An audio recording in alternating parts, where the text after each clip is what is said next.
This is the UEL Sports Show. Hello and welcome back to the UEL Sports Show. Once again, I'm Don McDermott, joined as always by Declan McCarthy and Sebastian Liggenstorfer. Great to be on the show with you guys again. Yeah. Sorry I wasn't here last week. I had a bit of a busy schedule, as we all do.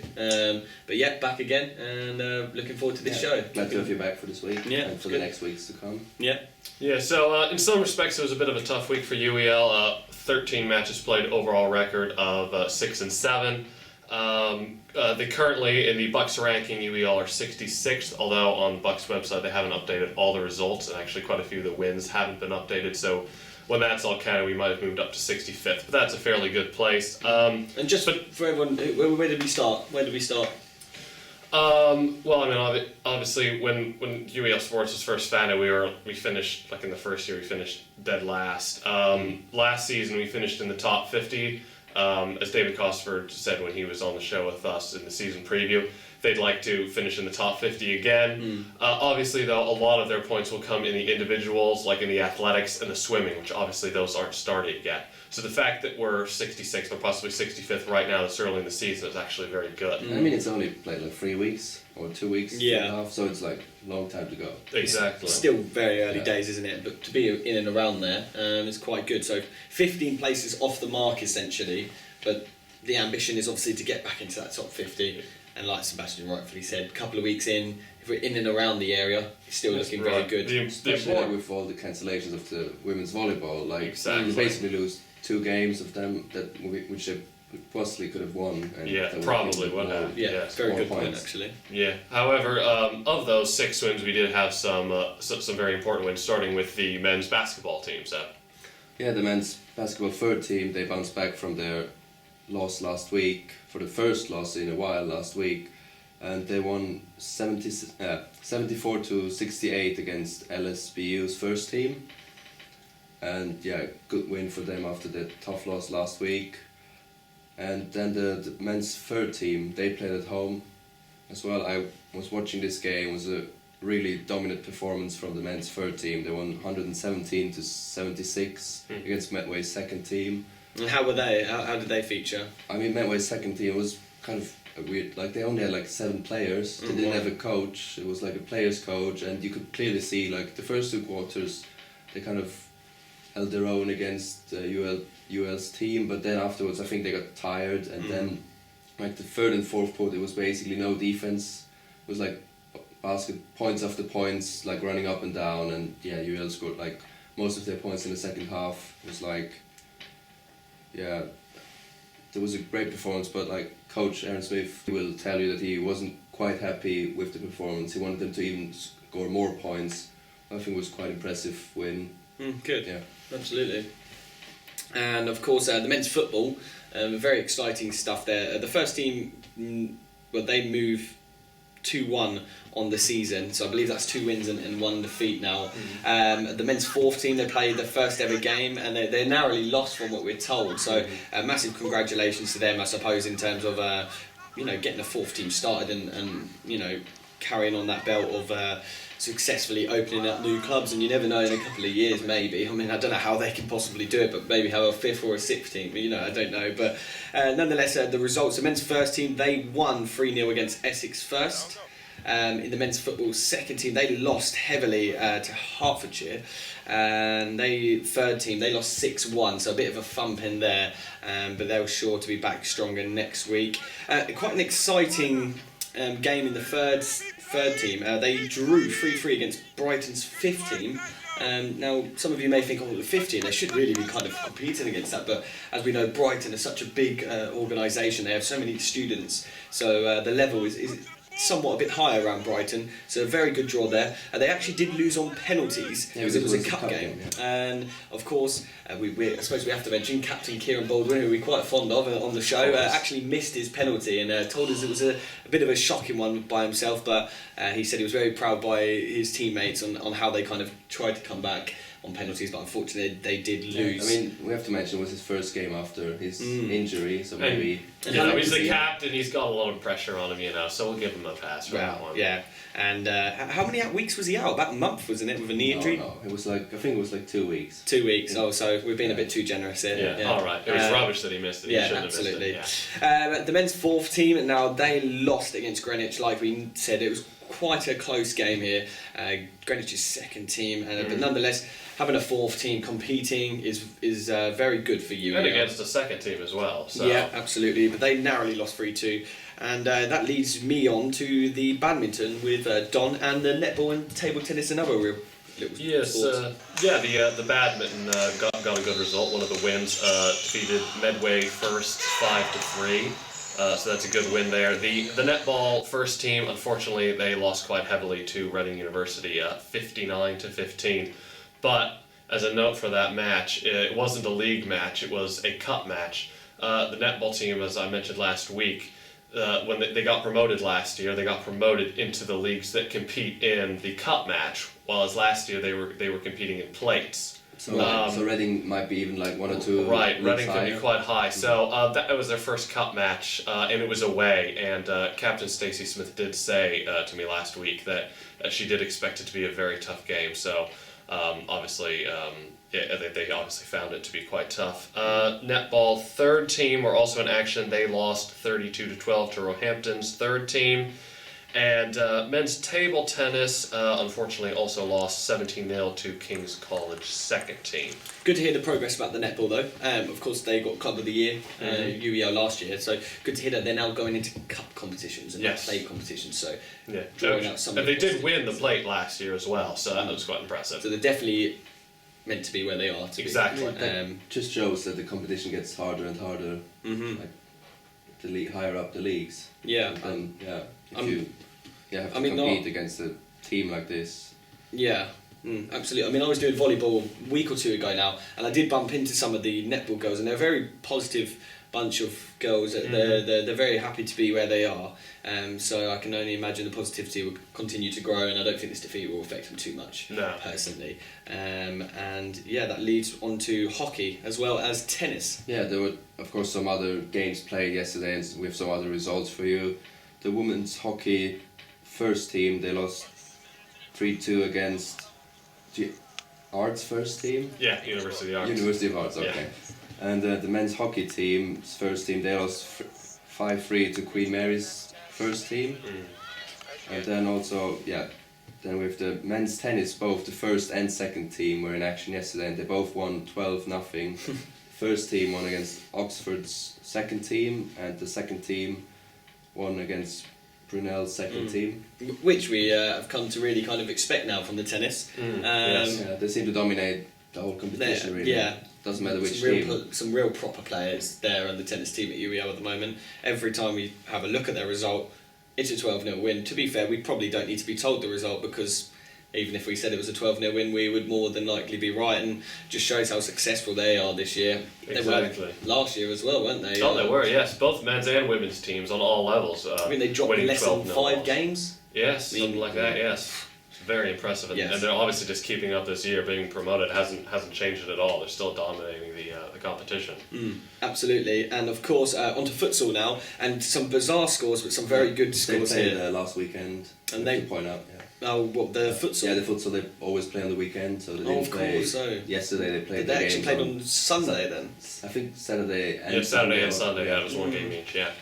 So the futsal first team, they lost 12-6 to Canterbury Christchurch. Very valiant performance there. Unfortunately, the game just really ran away from them. But the futsal second team, they lost 34-1 to Hertfordshire.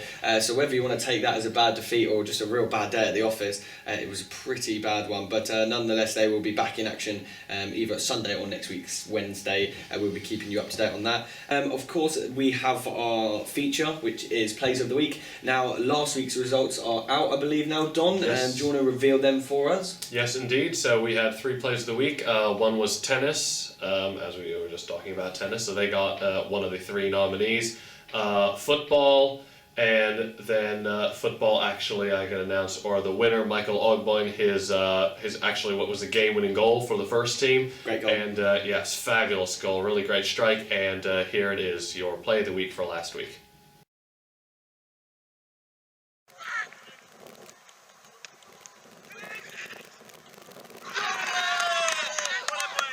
So yeah, that was an absolutely great goal, as we discussed before, and well done to the UEL football team for winning that this week. Now, another great feature on the show is the Spotlight Club, and we always talk about who we should really kind of give the spotlight to. This week, of course, it is the Titans. Yeah, this week it's going to be the UEL Titans, the UEL's American Football Club. They are, of course, in the first ever really Bucks season, Bucks competition this year, and the first ever game will be this Saturday at 1 p.m. at the East London Rugby Club against the Westminster Dragons. So it'll be exciting to see how they fare in the first ever game. Mm-hmm. And that's this Saturday at 1 o'clock, East London Rugby Club. Yeah, so everyone who wants to watch a game of American football, who maybe never watched American football, but like kind of seen it on TV, glimpses of it, and wants to see how it really goes on, just... Will you be there playing, or...? I will be there playing, yeah. Yes, I'll send Don down to spy on you or something like that, see how Yes. well you're doing. But best of luck with that. absolutely. Actually, while we're on the case, I suppose a good other point out would be, now of course we had Beth Gunter on the show last week, and she did actually ask me to promote this on the show, so I thought I'd give it a bit of a swing out, and it is the Army versus Navy UEL Volleyball Social that's going on the 4th of November. So It's next Wednesday. Next Wednesday, absolutely, and it's taking place after their game. They have a double game against Bournemouth. We'll have more information on that, obviously, On the upcoming fixtures. But yes, if you can ever make that, and that would be absolutely fantastic. It's not just to go down and have a few drinks and meet the team. It's more about really kind of supporting the Army versus Navy whole campaign. £3 entry and £2 if you're in a costume. So it's somewhat a bit of a fun event as well. So if you can make that, that's absolutely fantastic. Yeah, So- and actually, I should mention, Beth also asked me to mention on the show that obviously, we had her on last week, and she talked quite a bit about their game that they were supposed to play this week against King's College, but again, it was cancelled. Yeah, They played a friendly They played a yesterday. friendly against University College London, which they drew in. So it was just a friendly match. So. Yeah, I was there at the volleyball for the men's last week, as Don incorrectly said, I Yes. suppose, on last week's show. I think we should mention that Gervais was the highest scorer last week. It was actually Jermaine. It's close. It was close, yeah, I'll give you that one. We'll let you off, to be fair. But yeah, great group of guys. Simon, the coach, very, very influential, and wants them to do very well this year. And he's going to be on the show in the next couple of weeks, which will be quite exciting. And yeah, a lot of the players are looking quite promising. Obviously, the reason why I'm talking about it now is because I wasn't on the show last week, but yeah, they've got some really strong players, and just off the top of my head, Daniel, Gervais, Jermaine, they're all looking very good. Jermaine's probably the big entertainer of the team at the moment. If he just keeps a bit focused, he can somewhat do very, very well this year, I believe, and not let it get all on top of him in terms of having a bit of a responsibility, but definitely the point scorer this year. And I actually was told he'd done a few bits in America or Canada or something like that, so some vast experience he's got there. And yeah, maybe the team as such might not hit the heights that it did last year. I believe one of the players are actually playing in a professional league in Sweden at the moment. Yes. So it just shows how good that team was last year. But nonetheless, we're still expecting a very competitive men's volleyball side this year.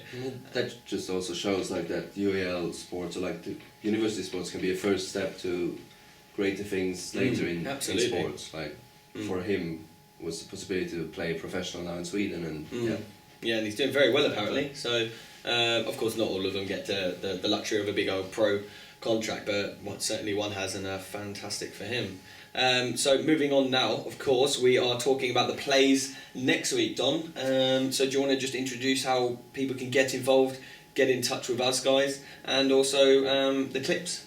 Yes, all right. So again, we have Play of the Week, so we will have, once again, 3 plays, which we'll show here, but we will also put links to them up on our Twitter account, which, as I mentioned before, is at UELSports Show. And the way you can vote to decide what's going to be the play of the week is you go on and you favorite that tweet. I should mention, don't retweet them. It only counts if they are favorited. We did this past week, had a couple of retweets, so it got a bit confusing with the voting. So just try and make sure that you favourite them. And then at the end of the week, usually deadline is Tuesday, so next Tuesday at 6 p.m.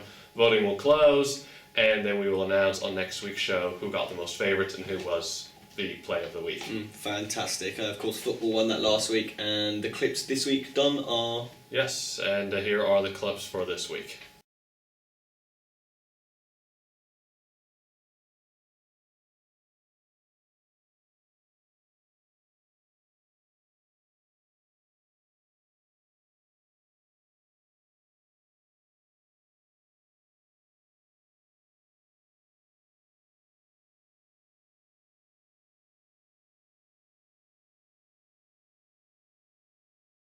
So yeah, that was the plays of the week, and now on to the part of the show where we look ahead to fixtures, and of course we're going to start with you, Don. Yeah, so we've got probably the biggest fixture is the men's basketball first team. They will be playing against Brunel's first team at 4 p.m. at the Sports Dock. That's quite an important match. Brunel this week they beat by 29 points. Southampton Solent, who UEL lost to away 2 weeks ago. So this is a really important match for UEL to win. So Brunel actually beat Southampton. Yes, they did quite heavily. Right, so this could be a very tough game for UEL. It could be, yeah. And then we've got the women's basketball first team against Hertfordshire. And that will be at 2 p.m. at the Sports Dock. Men's basketball second team against Queen Mary's first team at 4 p.m. Then we've got some football in action. The men's team will be away against Hertfordshire first team. And women's football will be playing at home, which is in Hackney Marshes this year. And they will be playing at 2 p.m. against Kent University first team. Then we also have some hockey's being played. The men's first team, they play King's College's third team at Lee Valley at 3:30 next Wednesday. And the women's first hockey team, they play Royal Veterinarians College second team away. And then with netball as well, the first team, they play Queen Mary's fourth team away. And they're going to want to definitely get back to winning ways after a disappointing week last week. And then the second and third team will be at home at Sports Dock. The second team, they play King's College's seventh team at 3 p.m.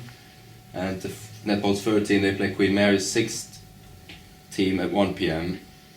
And then there's also rugby being played next Wednesday. Provided the weather stays away, of course. Yeah, the men's rugby team, they play Imperial London's third team at 2:15. And then, of course, I already mentioned it on the show before, we have this Saturday the first ever UEL Titans American football game at 1 p.m. in East London Rugby Club. This Saturday. Yeah. More sport, including tennis, as the first team is away to Royal Holloway's first, so that's going to be a bit of a tough game, but we always say it every week on the tennis, we are expecting another win just because they're so dominant in every game they've played for the last 2 years. The men's second team, they take on St Mary's first, and that's going to be at the Lee Valley at 12 p.m. So if you can catch that would be great. I know unfortunately we can't because we're going to be busy, but that's just the way the cookie crumbles sometimes. The women's tennis in the first Canterbury Christchurch first team, so that will be very exciting, but again we're expecting another UEL win there, so up the tennis team, certainly providing a consistent base of winning, which we like to see on the show. And then volleyball, which is more kind of my area, I'll be doing the men's first team against Bournemouth. They play their first team at 4 p.m. in the Sports Dock on Wednesday. Make sure you get down there, support the guys. That's 4 p.m. Sports Dock, and they play Bournemouth first. And then Sebastian, you're going to be at the women's volleyball as they also take on Bournemouth's first team, so it's a big double header. Yeah. As we mentioned earlier in the show, there's a big event going on later in the evening. You can check that all out on Facebook. But that women's game is at 2 p.m. against Bournemouth first. And then straight after is the men's, Bournemouth first at 4 p.m. So it's a bit of a double header. Double header against Bournemouth next Wednesday. I'm really looking forward to that. And is this the second or the first women's competitive game this year? I think it might even be the first time they played. I think the other two games got cancelled. So it did. It is the first competitive. Yeah, it'll be their first game in the Premier League. Yeah, it must be itching to get going. Quite frustrating. Imagine every week, getting the game cancelled. But you did mention like you said earlier in the show, that they had a bit of a friendly, so they could kind of Yeah, but friendlies, get the arms working, essentially. Friendlies are never the same. No, absolutely. Friendlies. One side note also to the men's volleyball game against Bournemouth is that last season UEL men's team lost 3 times to Bournemouth in league play. They lost home and away fixture. Their only 2 losses of the season in league play. And then when they went to the Volleyball England Student Cup, UEL made it all the way to the final, but they played Bournemouth again, and again they lost. Wow. So they would love to beat Bournemouth too. Some payback time next Absolutely. Wednesday then. Absolutely, fighting talk. I like this. I really like this, guys. Yes. So yeah, that is the big fixtures. The big games, of course. Every game's a big game, but we're special lookout for the tennis. We'll be having a close eye on them next week as they look to make it another consecutive week of winning. The volleyball is going to be closely looked at this weekend with myself and Sebastian covering the women's and the men's first.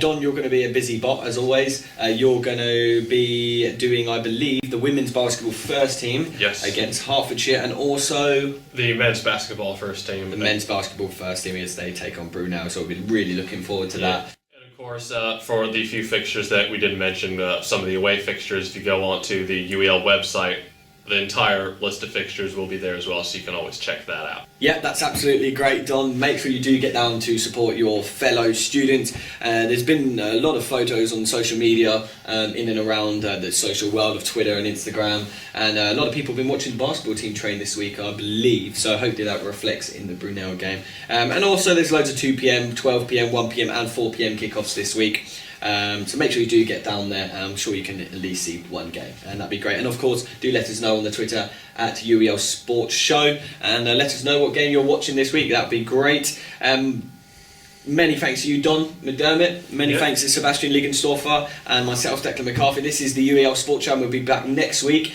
And do keep a lookout every Friday evening for the show.